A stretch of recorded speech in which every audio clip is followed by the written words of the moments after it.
Michaela Chester for NCAA Digital. I'm joined by Stan Becton, our cross-country beat reporter for NCAA.com.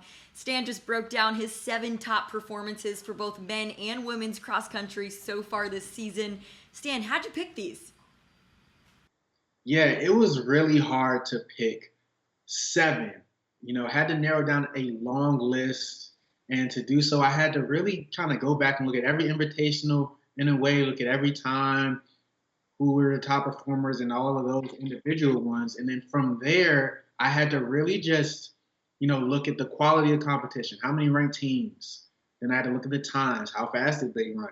I had to look at the storylines, whether or not you had a situation like you saw with 3 sisters all placing high or something like that. So it really took a lot, and to narrow it down to 7, these aren't the top 7, but there's 7, kind of must watch. There's room for other ones if you have, your qualms here or there. Well, I won't have you break down them all, but can you take me through first one of the top women's performances you broke down? Hard to pick, I'm sure. I'm making you narrow it down even further. Yeah, so I have to go with Natalie Cook, Oklahoma State, for this one. Natalie Cook, she won the Cowboy Jamboree in her first ever race.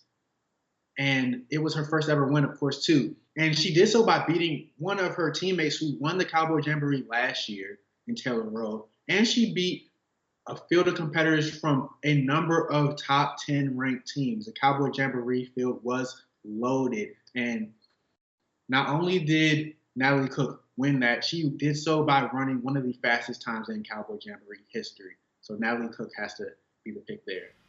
Let's move over to men's. What's one you'd like to highlight as one of the top performances you've seen this season?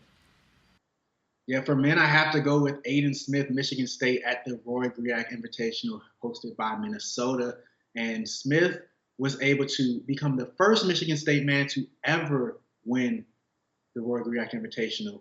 And he did so with a personal best time. But it wasn't always looking like he was going to win. And that's part of the reason why it has to be one of the top performances, because over those last few kilometers, he moved up from 19th all the way to first to win that race. So he covered 18 spots to do so. So with a comeback like that and becoming the first ever with a personal best time, he has to be picked.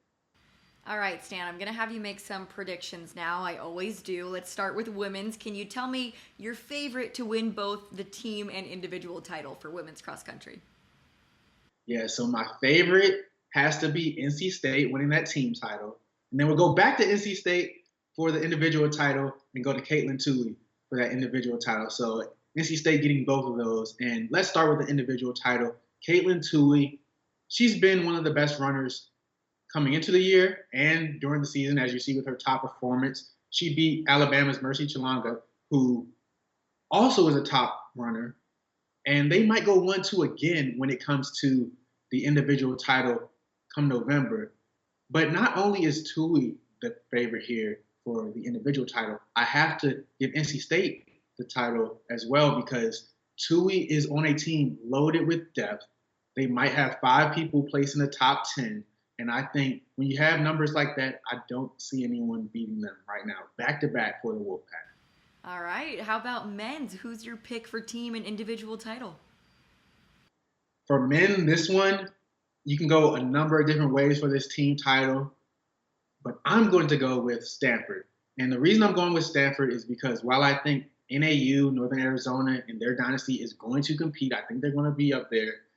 I think BYU is going to compete and be up there. I think Oklahoma State, especially on their home course, is going to be up there. I think Stanford just is going to finish with more in that top 10. I think Charles Hicks, Kyle Robinson, Cole Sprout, they're all going to finish in that top 10. And I think they're going to be able to, finish with that title, get a title in the midst of this NAU dynasty.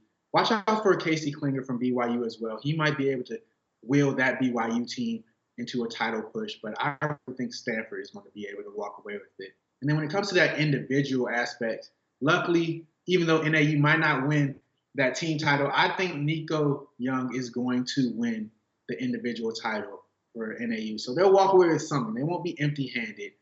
I think Nico Young, he was one of the favorites coming into the year. I think he's held on and performed well enough when he did perform and did run this year to be that favorite again. But watch out for Alex Mayer, Oklahoma State.